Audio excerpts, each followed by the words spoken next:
SolveYourTech.com, your source for how-to guides and tutorials. Welcome to our video about how to enable dictation on iPhone 14.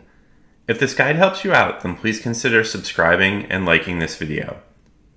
If you want to turn on the dictation feature on your iPhone 14, then you need to open the Settings app, scroll down and choose the General option, choose Keyboard from this menu, then scroll down and tap the button to the right of Enable Dictation.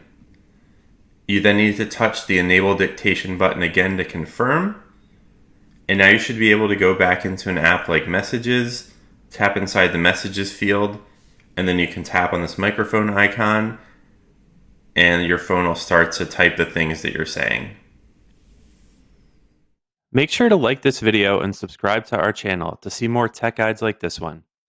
For additional information on this topic and to read the entire article, click the link in the description to visit solveyourtech.com.